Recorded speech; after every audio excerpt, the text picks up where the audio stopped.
Finally Roman রেঞ্জের return করলো destroy Bron Breakker Bronson রিডকে। সো গাইজ আজকের মানডে নাইট ট্রটি শেষ হয়ে গেছে। কি হলো আজকের মানডে নাইট ট্রতে সমস্ত কিছুই থাকবে আজকের এই ভিডিওতে। গাইজ ভিডিও শুরুতে সবার কাছে আমি সরি বলে নিচ্ছি, আমি স্যাটারডে নাইট মেইন ইভেন্টের কোনো রিভিউ ভিডিও দেইনি।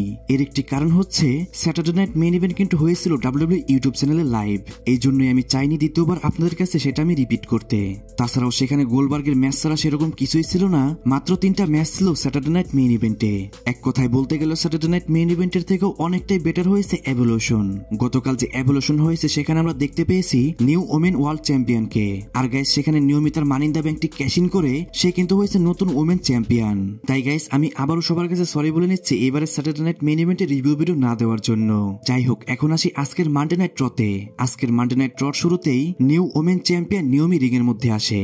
নিয়মি রিং এ এসেই তার মানি ইন দ্য ব্যাংকটি ক্যাশ ইনের কথা বলে। এছাড়াও সে বলে কেন সে টিফিনের উপর ক্যাশ ইন না করে সে ইয়ো স্কাইয়ের উপর ক্যাশ ইন করলো। সে বলে সে বিয়াঙ্কা বেলারের সাথে কখনো সে বিট্রেল করেনি এবং কি সে একটা হিস্ট্রি তৈরি করে ফেলেছে। আর সে ফাইনালি এখন মানডে নাইট ট্রতে চলে এসেছে।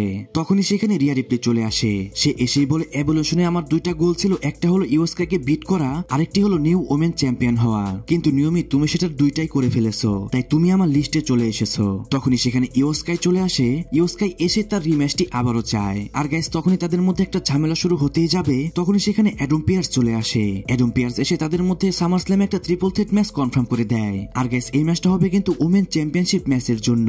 তারপর কাবুকি ওয়ারিয়ার্স ভার্সেস জাজমেন্টের মধ্যে একটা ট্যাগ টিম ম্যাচ শুরু হয়ে যায়। ম্যাচটির মধ্যে ডমিনিক মিস্টেরিও ইন্টারফেয়ার করে, যার সুযোগ নিয়ে রোকজিন পেরেজ রোল আপ পিন করে এই ম্যাচটার মধ্যে উইন করে যায়। তারপর বেইলি ভার্সেস লাইরা ভলকিরের মধ্যে একটা 1-on-1 ম্যাচ শুরু হয়ে যায়। আর গাইস এই ম্যাচটা ছিল কিন্তু number 1 contender match for the women intercontinental championship. ম্যাচটি অনেক লম্বা চলে এবং কি অনেক ভালো একটা ম্যাচ চলে। ম্যাচের মধ্যে একজনের পায়ে এবং কি একজনের পিঠের মধ্যেও ইনজুরি হয়ে যায়, কিন্তু তারপরও এখানে কেউই গিভ আপ করছিল না। ম্যাচের মধ্যে সবথেকে বেশি অ্যাটাক করছিল বেইলি। সে লাইরা ভলকিরিয়াকে তার সব রকমের মুভগুলো হিট করছিল, কিন্তু তারপরও সেখানে লাইরা ভলকিরিয়া গিভ আপ করেনি। লাস্টে লাইরা ভলকিরিয়া বেইলিকে তার ফিনিশার হিট করে এই ম্যাচটার মধ্যে উইন করে যায়। আর গাইস এরই মাধ্যমে কিন্তু সামার স্ল্যামে চলে গেল লাইরা ভলকিরিয়া। সে সামার স্ল্যামে ফাইট করবে বেকি লিঞ্চের এগেইনস্টে for the women IC championship ম্যাচের জন্য। যখনই ম্যাচ শেষে লাইরা ভলকিরিয়া সেলিব্রেশন করছিল তখনই সেখানে বেকি লিঞ্চ চলে আসে। দেন তাদের মধ্যে আমরা একটা ফেস অফও দেখতে পাই। তারপর নিকি বেলা ভার্সেস চেলসি গ্রিনের মধ্যে একটা 1-on-1 ম্যাচ শুরু হয়ে যায়। এই ম্যাচটা একটা নরমাল ম্যাচ ছিল, যেখানে এখানে খুব সহজেই নিকি বেলা এই ম্যাচটার মধ্যে উইন করে যায়। কিন্তু ম্যাচ শেষে চেলসি গ্রিনের টিম নিকি বেলার উপর অ্যাটাক করে দেয়। তখনই সেখানে স্টেফেনি বেকর চলে আসে। সে এসে নিকি বেলাকে চেলসি গ্রিনের টিমের হাত থেকে বাঁচিয়ে নেয়। তারপর ব্যাকস্টেজে আমরা অ্যাডাম পিয়ার্স এবং নিউডেকে দেখতে পাই। সেখানে নিউডে অ্যাডাম পিয়ার্সের কাছে তাদের রিম্যাচটি চায়। অ্যাডাম পিয়ার্স নিউডেকে বলে তোমরা ম্যাচটি তো পাবে, কিন্তু এই ম্যাচটি তোমরা সরাসরি পাবে না। এর জন্য নেক্সট উইক একটা নাম্বার 1 কন্টেন্ডার ম্যাচ হবে। সেই নাম্বার 1 কন্টেন্ডার ম্যাচের মধ্যে তোমরা সেখানে ফাইট করবে। যদি তোমরা সেই নাম্বার 1 কন্টেন্ডার ম্যাচের মধ্যে উইন করতে পারো তবে তোমরা ট্যাগ টিম চ্যাম্পিয়নশিপ ম্যাচের জন্য ফাইট করতে পারবে। তারপর অ্যাডাম পিয়ার্স ডমিনিক মিস্টেরিওর কাছে যায় এবং কি সে ডমিনিক মিস্টেরিওর অবস্থা জানতে চায়। যা শুনে ডমিনিক মিস্টেরিও বলে আমার ডাক্তার বলে দিয়েছে আমি এখন পর্যন্ত মেডিকেলি ক্লিয়ার নই। তারপর ডমিনিক মিস্টেরিও তার মেডিকেল রিপোর্টটি অ্যাডাম পিয়ার্সকে দেখায়, কিন্তু সেই রিপোর্টটি দেখে অ্যাডাম পিয়ার্স বলে নেক্সট উইক তোমার একটা মেডিকেল টেস্ট হবে। সেই টেস্টে যদি তুমি ঠিক থাকো তাহলে তোমার কিন্তু ম্যাচ হবে এজে স্টাইলের সাথে সামার স্ল্যামে। আর যদি তুমি মেডিকেলি ক্লিয়ার না থাকো তাহলে তোমার কোনো চিন্তা করার কারণই নেই, কারণ তুমি তারপরে রেস্ট পাবে। এটা বলার পর যখনই সেখান থেকে অ্যাডাম পিয়ার্স চলে যায় তখন আমরা দেখতে পাই এজে স্টাইলকে। এজে স্টাইল ডমিনিক মিস্টেরিওকে নিয়ে মজা করতে শুরু করে। আর গাইস যেটা কিন্তু আজকেও দেখতে অনেক বেশি ফানি লাগছিল, কিন্তু আমার এসব দেখে মনে হচ্ছে এজে স্টাইলের সাথে সামার স্ল্যামে কিন্তু ডমিনিক মিস্টেরিওর ম্যাচটি হবেই হবে। আর সেখানে হয়তো এজে স্টাইল অনেকদিন পর আবারও একটি টাইটেল ম্যাচ উইন করবে। তারপর ব্যাকস্টেজে রুসেপের একটা ইন্টারভিউ নেওয়া হয়। সেখানে রুসেপের কাছে শেমাসের সাথে তার ম্যাচটি সম্পর্কে জানতে চাওয়া হয়, যার বিপরীতে রুসেপ বলে আমি শেমাসের থেকে অনেক বেশি স্ট্রঙ্গার। তখনই আমরা দেখতে পাই রুসেপের পিছনে দাঁড়িয়ে রয়েছে শেমাস। শেমাস রুসেপকে বলে আমি অ্যাডাম পিয়ার্সের সাথে কথা বলেছি আমাদের রিম্যাচ সম্পর্কে। আর গাইস এরই মাধ্যমে আমরা জানতে পারি তাদের মধ্যে আবারও একটি রিম্যাচ হবে। সম্ভবত এই ম্যাচটার মধ্যে হয়তো শেমাস উইন করতে পারে। আর এই ম্যাচটাও কিন্তু সম্ভবত অনেক বেশি ব্যাঙ্গার হবে। তারপর গুন্থার রিংয়ে আসে। সে এসেই বলে আজকে আমার মুডটা অনেক বেশি ভালো। স্যাটারডে নাইট মেইন ইভেন্টে আমি গোলবার্গকে রিটায়ার করে দিয়েছি। তারপর অডিয়েন্সরা গোলবার্গের চ্যান করছিল, যা শুনে গুন্থার বলে তোমরা কেন তার চ্যান করছো, সে এইখানে নেই আর সে কখনোই এখানে আসবে না, আমি তাকে বুলি করেছি, আমি তাকে ইন্ড করে দিয়েছি। এইটা শুনে অডিয়েন্সরা অনেক বেশি রেগে যায় এবং তারা গুন্থারকে উদ্দেশ্য করে ইউ ট্যাপ আপের চ্যান করছিল। তারপর গুন্থার বলে এরপর আমি কাকে ফেস করব, কিন্তু এটা নিয়ে তোমাদের বেশি সময় ভাবতে হবে না, আজকের মানডে নাইট রতেই তোমরা জানতে পারবে আমার নেক্সট অপোনেন্ট কে হবে। কারণ একটু পর একটা গন্টলেট ম্যাচ হবে, সেই ম্যাচের মধ্যে যেই উইন করবে সেই সামারস্ল্যামে ফেস করবে আমাকে। আর গাইস তখনই সেখানে ব্রন ব্রেকারের মিউজিক হিট হয়। দেন পল হেমেন এবং ব্রন ব্রেকার রিং এর মধ্যে চলে আসে। পল হেমেন রিং এ এসে সে গুন্থারের সাথে হ্যান্ডশেক করে। এরপর পল হেমেন যখনই লেডিস এন্ড জেন্টলম্যান বলে তখনই গুন্থার তাকে থামিয়ে দেয় এবং কি বলে, মিস্টার হেমেন আমি এখান থেকে চলে যাচ্ছি, কারণ এখানে আমার কোনো কাজ নেই। তখনই গুন্থারের সামনে গিয়ে দাঁড়ায় ব্রন ব্রেকার এবং কি পল হেমেন তাকে বলে তুমি একটু দাঁড়াও, কারণ এখন আমি যা বলবো শুধু তোমার জন্যই বলবো।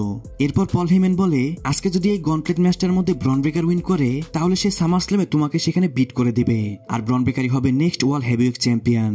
কিন্তু আমি এটাও জানি এইটাও তো সহজ নয়, কারণ তুমি গোলবার্গকে হারিয়ে তুমি গোলবার্গকে রিটায়ার করে দিয়েছো, তাই তুমি তো ব্রন ব্রেকারের জন্য একটু হলো টাফ অপোনেন্ট।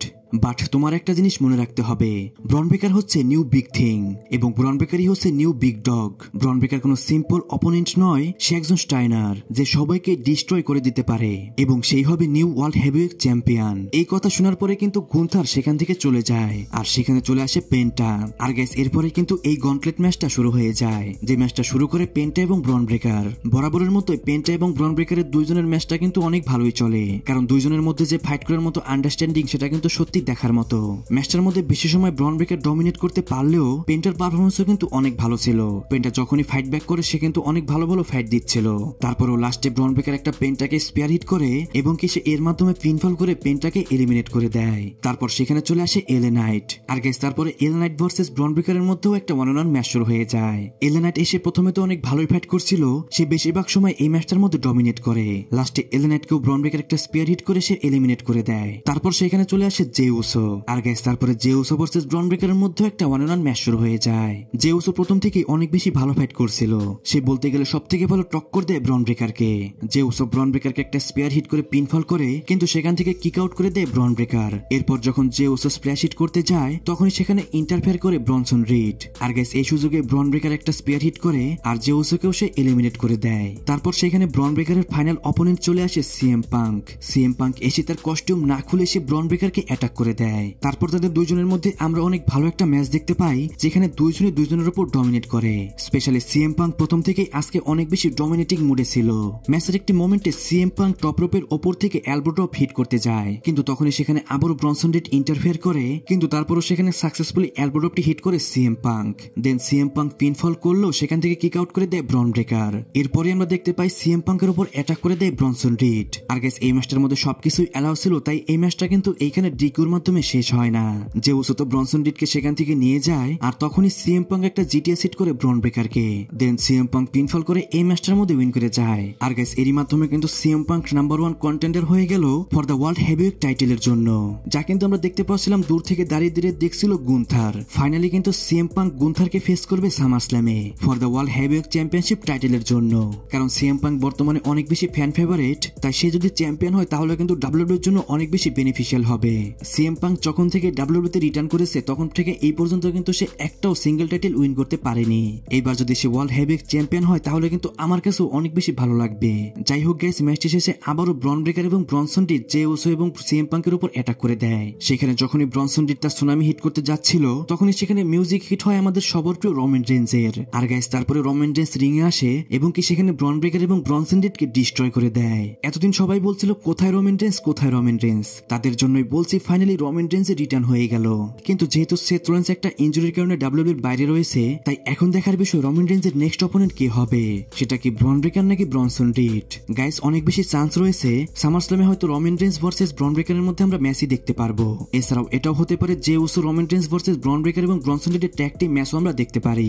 গাইস যারা যারা রোমান রেঞ্জের ফ্যান আছেন, রোমান রেঞ্জকে দেখে আপনার এখন কেমন লাগছে অবশ্যই কমেন্টে জানাতে ভুলবেন না। এরই মাধ্যমে আজকের মানডে নাইট রটিও শেষ হয়ে যায়। বিশেষ করে আজকের মানডে নাইট রতে বেশিরভাগ ছিল ওমেন রেসলিং ম্যাচ, তারপরও আজকে যে লাস্টে রোমান রেঞ্জের রিটার্ন হয়েছে আমার মনে হয় এর থেকে ভালো আর কিছুই হতে পারে না। তাই আজকের মানডে নাইট রটি আপনার কাছে কেমন লেগেছে অবশ্যই কমেন্টে জানাবেন। সো গাইস আজকের ভিডিও এই পর্যন্ত। রেসলিং সম্পর্কে সমস্ত নিউজ এবং আপডেট জানার জন্য চ্যানেলটিকে সাবস্ক্রাইব করবেন।